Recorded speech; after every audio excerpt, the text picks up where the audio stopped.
오늘 말씀을 통해서 예수 탄생의 복음이라는 말씀으로 함께 은혜 나누겠습니다. 따라합시다. 예수 탄생의 복음.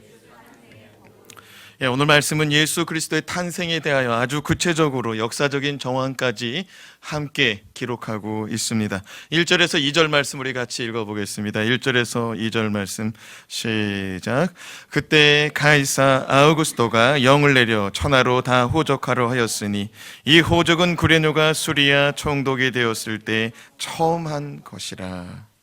예수님이 태어날 때 로마의 황제는 아우구스토스, 그가 통치할 때였는데 예수님이 태어난 지역은 수리아 지역이었습니다. 수리아는 시리아의 헬라어 발음입니다. 수리아. 근데 그 당시 수리아는 오늘날 우리가 아는 팔레스타인 지역과 그다음에 지금의 시리아, 넓게는 조금 더 나가면 이라크 변방까지, 이렇게 수리아 지역은 이렇게 넓은 지역이었습니다. 이 수리아 지역의 총독이 누구냐? 그 당시 구레뇨였습니다. 구레뇨. 로마 황제 아우구스토가 구레뇨와 또 그와 다스리고 있는 모든 지역의 총독들에게 명을 내렸습니다. 호적 정리해라. 호적 정리를 왜 하느냐? 세금 확보를 위해서, 이걸 정확하게 하기 위해서 자기 고향으로 다 돌아가라고 말합니다. 어디로 가라고 한다고요? 자기 고향으로. 자기 고향으로 돌아가서 정확하게 호적 정리하는 거예요. 살은 사람 살았다, 죽은 사람 죽었다, 그러니까 신고하고 와야 돼요.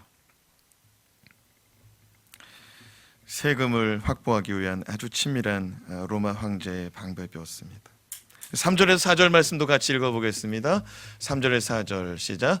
모든 사람이 호적하러 각각 고향으로 돌아가매 요셉도 다윗의 집 족속이므로 갈릴리 나사렛 동네에서 유대를 향하여 베들레헴이라 하는 다윗의 동네로 그 약혼한 마리아와 함께 호적하러 올라가니 마리아가 이미 잉태하였더라. 예수님의 육신의 아버지 요셉의 고향은 베들레헴이었습니다.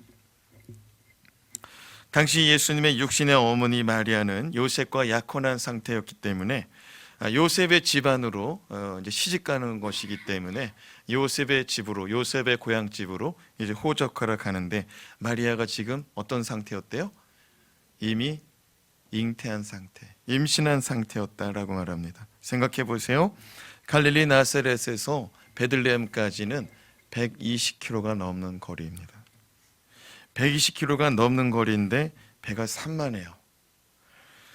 임신한 몸을 이끌고 걸어갑니다. 지금처럼 도로가 매끈하게 닦인 도로도 없고 구불구불하고 돌짝밭길, 또 자동차가 있는 것도 아니어서 에어컨 틀고 가는 것도 아니고 정말 고생하며 가는 길이었습니다. 그러나 이 모든 수고로움은 하나님께서 미가 선지자를 통해 예언한 말씀을 이루고자 하시는 수고로움이었다.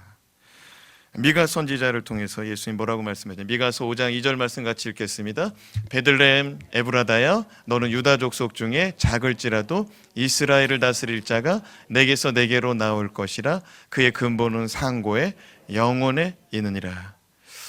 근본이 영혼 가운데 있답니다. 그 뿌리가 영혼 가운데 있답니다. 그 존재가 영원한 상고의 시간 가운데 있답니다. 그가 누굽니까? 예수 그리스도.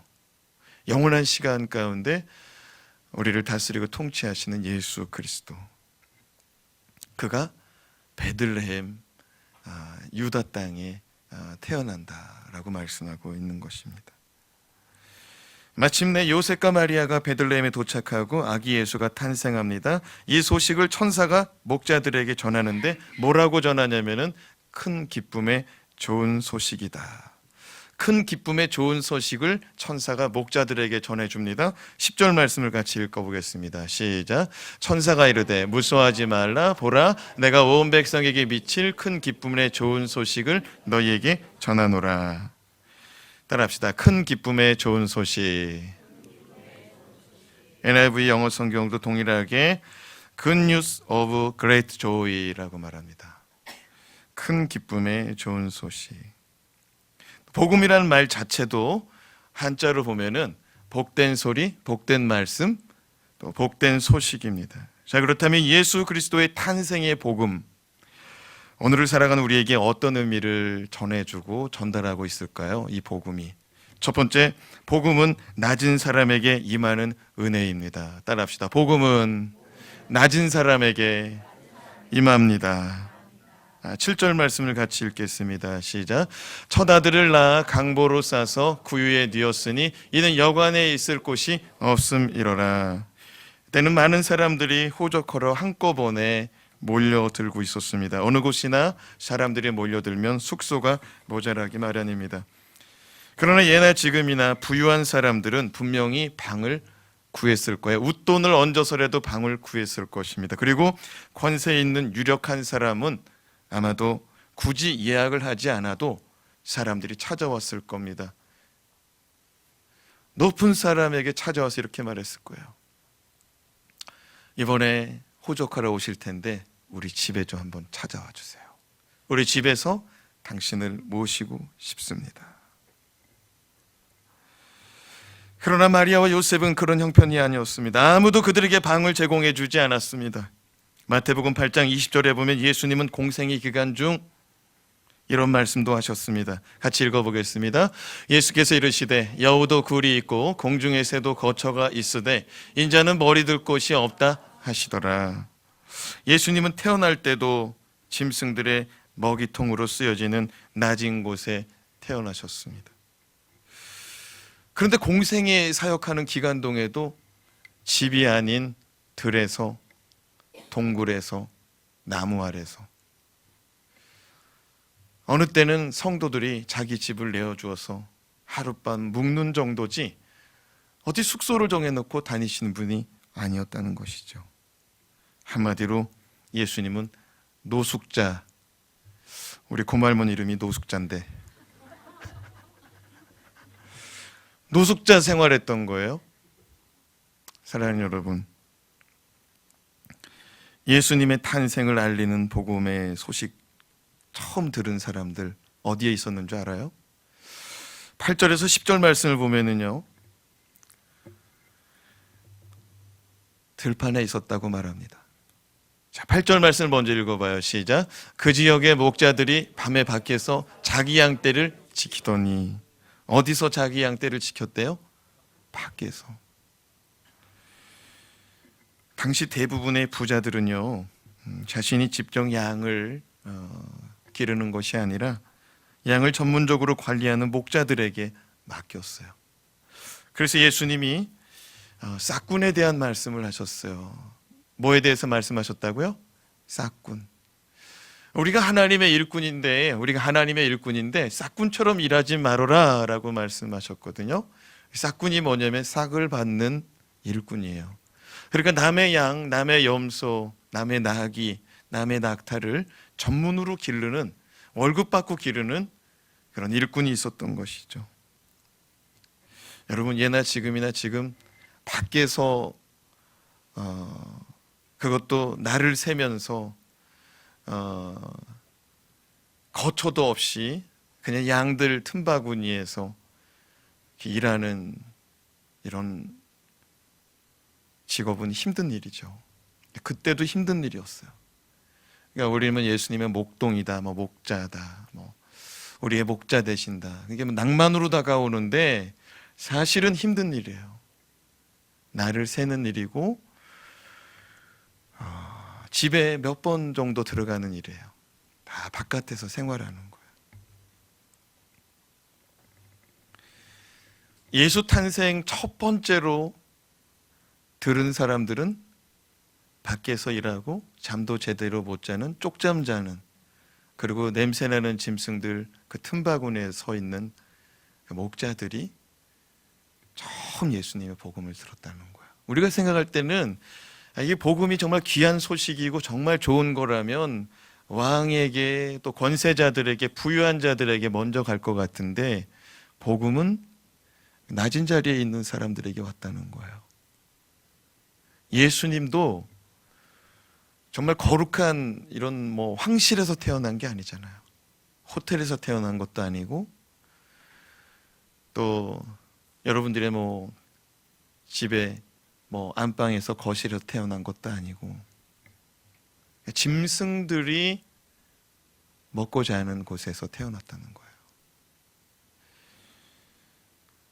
사랑하는 여러분, 예수님이 이 땅에 왜 오신 줄 알아요?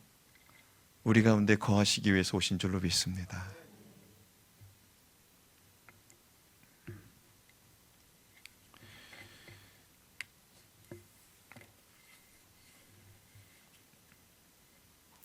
당시 베들레헴에는 많은 사람들이 왔어요.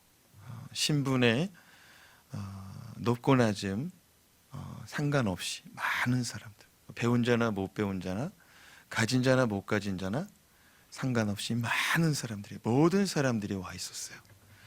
근데 주님께서 이 복음을 가장 낮은 자리에서 일하는 그 사람들에게 전해 주셨어요. 마태복음 14장 16절에서 23절 말씀을 보면은요, 예수님께서 어떤 부자가 잔치를 베푸는 이야기를 전해 주셨어요. 어떤 부자가 잔치를 베풀면서 하인들에게 내가 명하는 사람들을 가서 초대해 와라. 어떤 사람들이 이 주인의 청함을 받았냐면 새로 밭을 산 사람, 그러니까 돈 모아가지고 밭을 산 사람에게 찾아가서 우리 주인이 잔치를 열었으니 같이 이 잔치에 참여해달라고 초대하셨습니다 라고 말했더니 지금 산 밭을 가봐야 된다는 거예요. 그 땅이 잘 있는지 한번 가봐야 된다는 거예요. 거절받았습니다. 그리고 그 다음 초대받은 사람이 누구냐면 소 10마리 산 사람입니다. 여러분, 지금도 소 한 마리 굉장히 목돈입니다. 10마리 굉장한 거죠. 돈 많이 버는 사람입니다.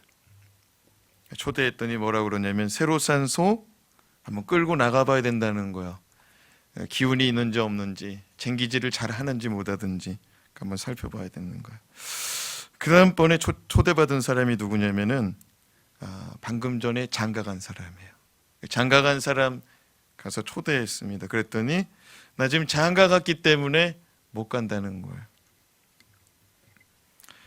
그래서 하인들이 와가지고 주인이 청했던 사람들 다 거절했습니다. 이래저래 해서 다 거절했습니다 라고 말하니까 주인이 대노해서 뭐라고 그러느냐, 골목에 가난한 사람, 몸이 불편한 사람, 산 울타리와 좁은 길에 있는 사람들을 불러와라.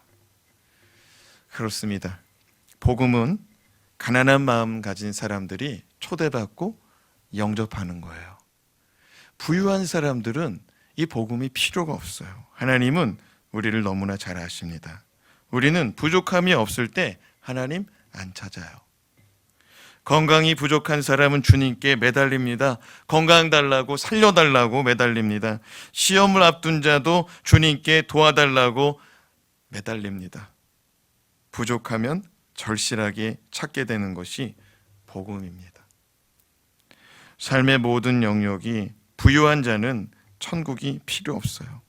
모자라야 주님의 은혜를 구하게 되고 모자랄 때 하나님을 만나는 줄로 믿습니다. 이것이 은혜의 복음인 줄로 믿습니다. 둘째로 복음은 땅이 아닌 하늘의 영광만을 사모합니다. 따라합시다. 복음은 땅이 아닌 하늘의 영광입니다. 큰 기쁨의 좋은 소식을 목자들에게 전하여 줄 때 그들에겐 수많은 천사들이 함께하며 하나님을 찬송하는 광경을 보게 됩니다. 천사들이 부른 노랫소리가 무엇이냐? 우리 14절 말씀 같이 읽어보겠습니다.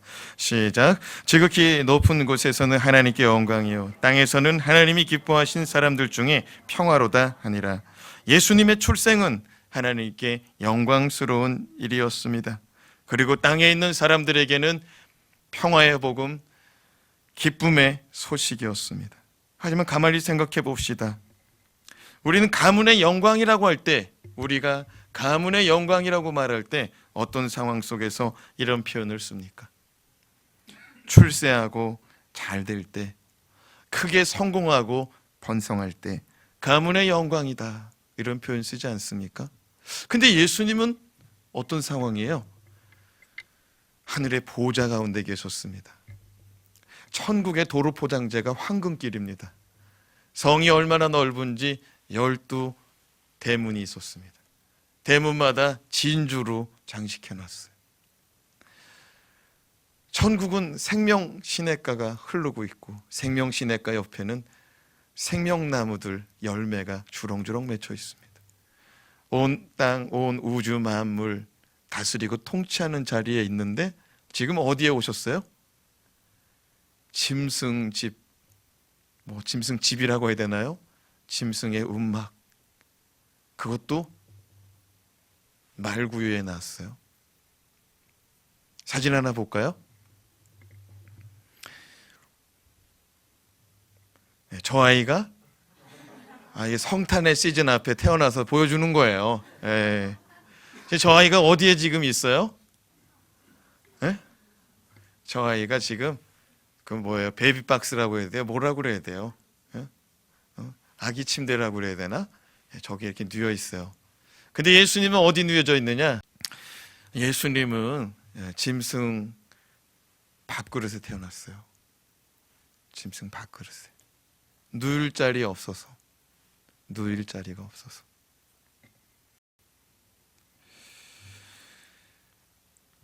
사과 갯장만도 못한 짐승 밥그릇에 태어나셨으니 그것이 어떻게 하늘의 영광이요 하나님께 영광이 될 수 있을지 모르겠어요.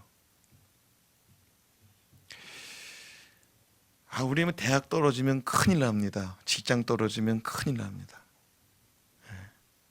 하던 일 잘 안 되면 큰일 납니다.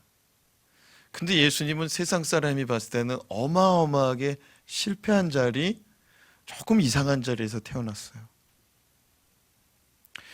기왕 왕으로 오시는 거 만왕의 왕으로 오신다더니 로마의 황제 집안에서 황제의 아들로 태어났다면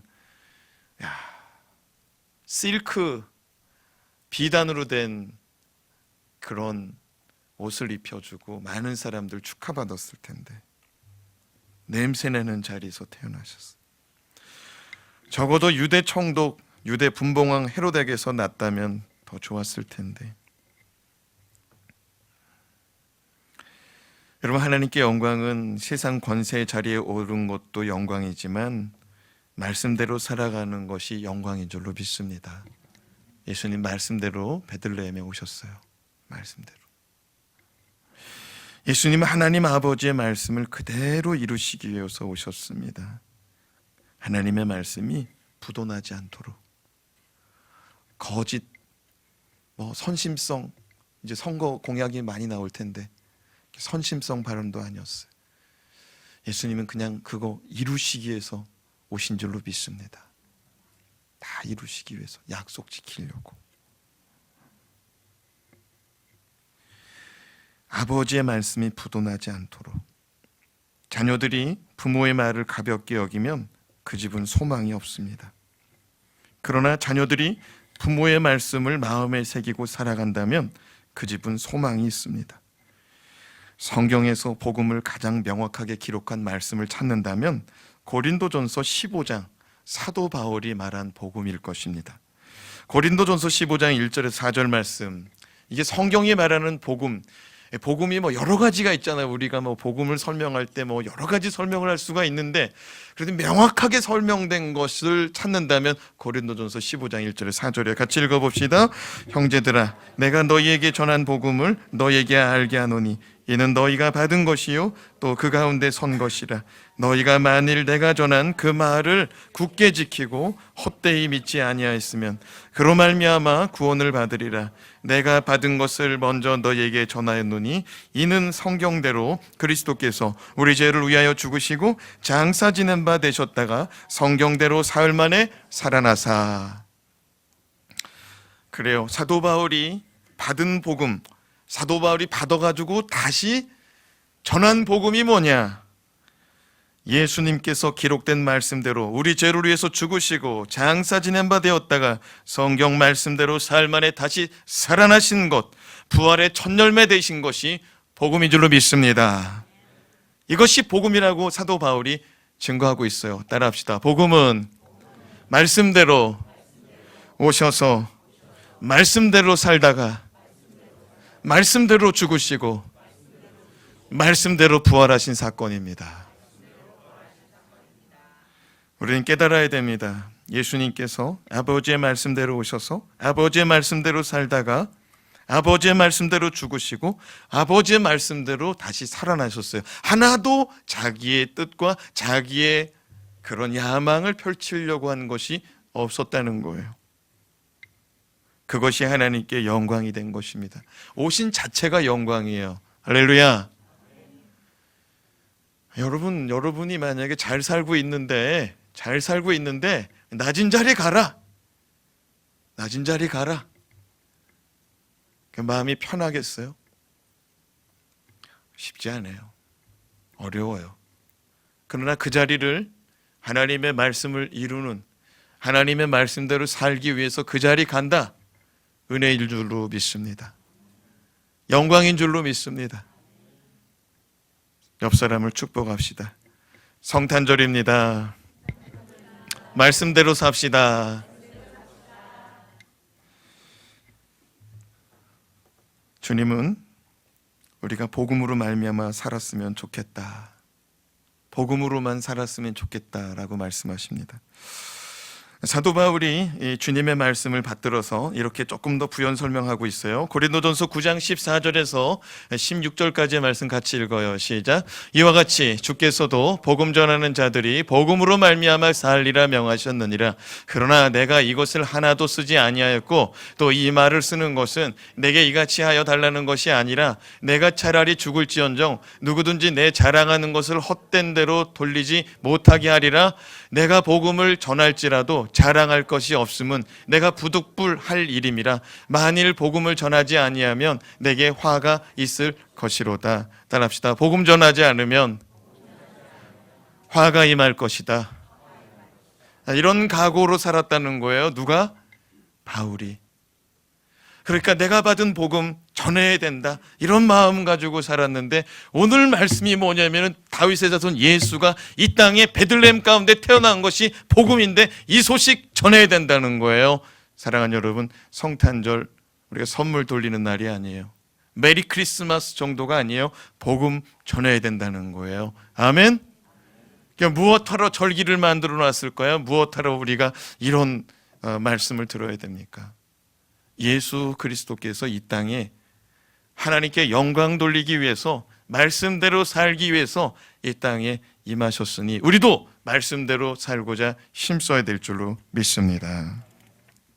살아도 주를 위해서, 죽어도 주를 위해서, 공부해도 주를 위해서, 돈을 벌어도 주를 위해서, 가정도 주를 위해서 이루시길 바랍니다. 자식을 낳고 자식을 기르는 것도 주님을 위해서, 오직 하나님의 말씀을 이루고 하나님의 복음 전하는 일 최우선으로 여기는 저와 여러분 되길 주님의 이름으로 축원합니다. 마지막으로 복음은 마음에 새길 때 능력이 일어납니다. 따라합시다. 복음은 마음에 새길 때 능력이 일어납니다. 그러니까 복음은 그냥 이렇게 우리가 십자가 목걸이 둘렀다, 그게 복음이 아니에요.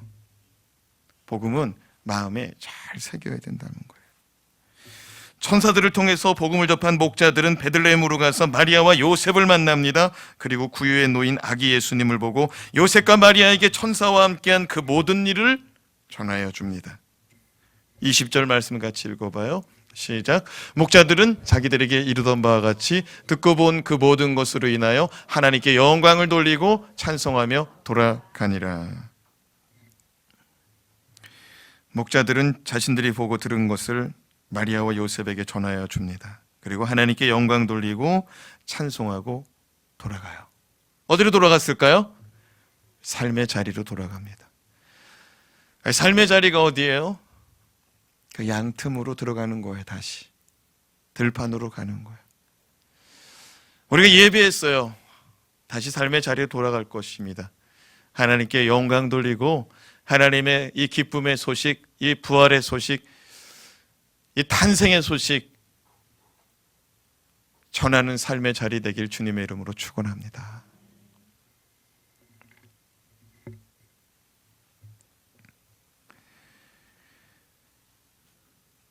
목자들이, 천사들이 전해준 소식, 그 소식을 마리아와 요셉에게 전달했는데 오늘 말씀해 보니까 그 소식을 마음에 새긴 사람이 있더라고요. 같이 한번 18절에서 19절 말씀 읽어보겠습니다. 시작. 듣는 자가 다 목자들이 그들에게 말한 것들을 놀랍게 여기되 마리아는 이 모든 말을 마음에 새겨 생각하니라. 목자들이 전해준 소식 들으니까 놀랍고 놀라워요. 수많은 천사들이 수많은 천군들과 함께 서서 하나님을 높이고 경배하고 그 소식을 전해줘서요, 그거를 일일이 빠짐없이 얼마나 그 감동 속에서 전했을까요? 방금 전에 이 천상의 세계를 보고서 지금 베들레헴 말구에 나신 예수, 그리고 요셉과 마리에게 이 소식을 전하러 갔습니다. 얼마나 기쁨 가운데, 흥분 가운데 이 소식을 전했을까요? 만약에 지금 제가 설교하고 있는데 남북이 통일됐습니다. 극적으로 남북이 통일됐습니다. 9시 뉴스가 아니지. 정오 뉴스에 지금 12시 뉴스에 지금 앵커가 지금 브리핑 한다면은 남북이 통일됐습니다. 이 정도일까요? 어마어마한 흥분의 동아리 속에서 엄청난 흥분 가운데 전했을 거예요. 여러분, 드디어 극적으로 지금 통일되었습니다. 정말 너무나 기쁨의 소식을 전했을 거예요. 이 목자들이 와가지고 이 기쁨의 소식을 전하는데 그 소식을 전하고 분명히 그들은 떠나갔는데 한 사람이 마음에 새겼대요. 누구예요? 마리아. 마리아가 마음에 그 복음을 새기고 가만히 생각하더라는 거예요. 마리아는 예수님이 자랄 때에도 이날의 사건을 기억하고 있었을 것입니다. 그리고 또한 자신에게 찾아왔던 천사가 전하해준 그 복음의 소식도 기억하였을 것이고, 또 사촌관계죠. 침례 요한, 세례 요한의 어머니 엘리사벳을 만났을 때도 성령에 감동된 사건, 그것을 마음에 간직하고 있었을 것입니다. 요한복음 2장 말씀에 보면 가나의 혼인잔치 이야기가 등장하는데 예수님을 마리아가 어떻게 생각하고 있는지 우리가 엿볼 수 있는 장면입니다. 요한복음 2장 3절에서 5절 말씀 같이 읽어보겠습니다. 시작. 포도주가 떨어진지라 예수의 어머니가 예수에게 이르되 저들에게 포도주가 없다니 예수께서 이르시되 여자여 나와 무슨 상관이 있나이까 내 때가 아직 이르지 아니하였나이다. 그의 어머니가 하인들에게 이르되 너희에게 무슨 말씀을 하시던지 그대로 하라 하니라. 어머니 마리아는 자신에게 나타났던 천사들의 이야기, 목자들이 전해준 천사들의 이야기, 그 모든 것을 마음에 간직하고 있었던 것이죠. 예수님은 그냥 내 아들이 아니다. 예수님은 내 아들이 아니고 하나님의 아들이시요 만왕의 왕이시요 구원자요 독생하신 예수 그리스도다. 마리아는 확실하게 그거를 마음에 새기고 있었던 거예요. 사랑하는 여러분, 저와 여러분의 자녀가 있습니까? 그 자녀가 여러분 자녀입니까? 우리 자녀? 아니면 하나님 자녀입니까? 너무 어려운가요? 여러분 자녀가 누구 자녀예요? 여러분 절대로 잊어버리지 말고 살아갑시다. 내 자녀다라고 할 때 문제가 생겨요. 내 자녀다 하면은 소유권이 누구한테 있는 거예요? 나에게 있는 거예요. 그 자녀가 내 마음대로 되기를 원하는 거예요. 내 마음대로 안 되면 힘들어지는 거죠. 그러나 하나님의 자녀라고 할 때 하나님의 뜻대로 하나님의 말씀대로 기르고자 할 줄로 믿습니다. 그러니까 하나님 말씀대로 기르고 하나님 말씀대로 양육하고 말씀대로 살아가도록 돕는 자가 부모예요. 아멘? 하나님 아버지는 예수님을 이 땅에 보냈어요. 하나님 아버지도 자기 자녀가 아버지의 뜻대로 아버지 말씀대로 자라기를 원하는 거죠. 그런데 예수님은 뭐라고 그랬냐면 나는 아버지의 것을 보고 아버지의 것을 들은 대로 보고 들은 대로 말하고 행동한다고 그랬어요. 그러니까 부모의 역할이 얼마나 큰 거예요? 부모가 먼저 아버지 말씀대로 살아갈 때 자녀도 뒤탈이 없는 거예요. 목사님, 우리 애들은 나를 안 닮았나 봐요. 예, 그럴 리가 없어요. 그럴 리가 없어. 반드시 닮았어요. 목사님 그래도 나는 사춘기 때 저러지 않았거든요. 예, 그러지 않았어도 하나님께 기도해서 기르시기 바랍니다. 하나님 뜻이 이루어지는 자녀가 되기를 바라면서 기릅시다. 하나님 뜻이 이루어지기를. 그게 영광이에요. 그게 영광이에요.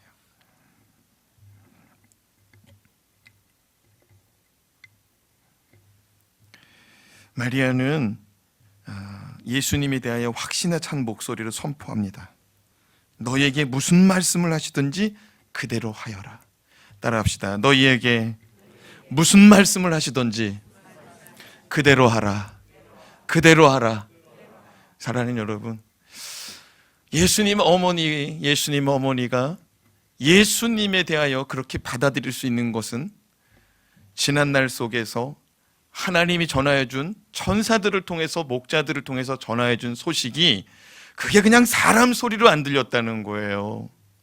아멘. 오늘 이 아침에 목사가 하나님 말씀을 전합니다. 사람이에요. 하나님의 사람이 전합니다. 하나님의 음성으로 들을 수 있기를 바랍니다. 하나님의 음성으로. 그러니까 이걸 마음에 잘 두어야 돼요. 어떤 사람은 그냥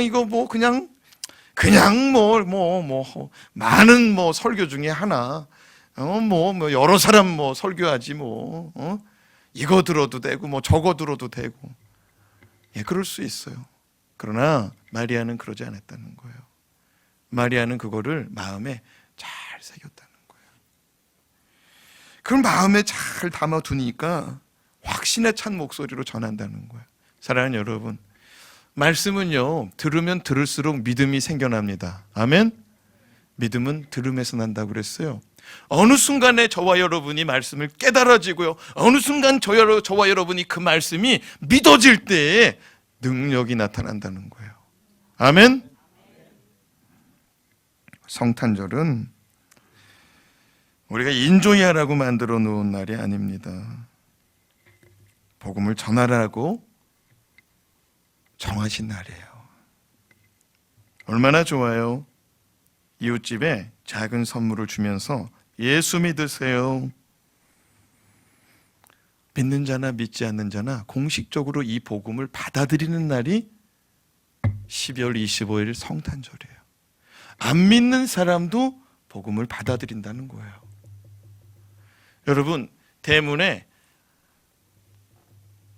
불자라고 써놓은 집이 있어요.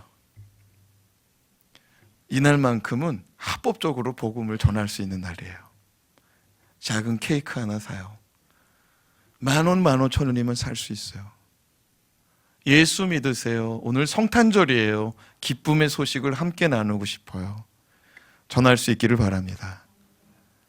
우리 집은 벌써 전했어요. 우리 집이 전했다니까 별로 좋아하지 않는 것 같은데, 사랑하는 여러분, 전할 수 있기를 바랍니다. 부활절, 성탄절, 그들이 받아들일 준비를 하고 있어요. 믿지 않는 자들이. 전할 수 있기를 바랍니다. 작은 거 좀 나눠요.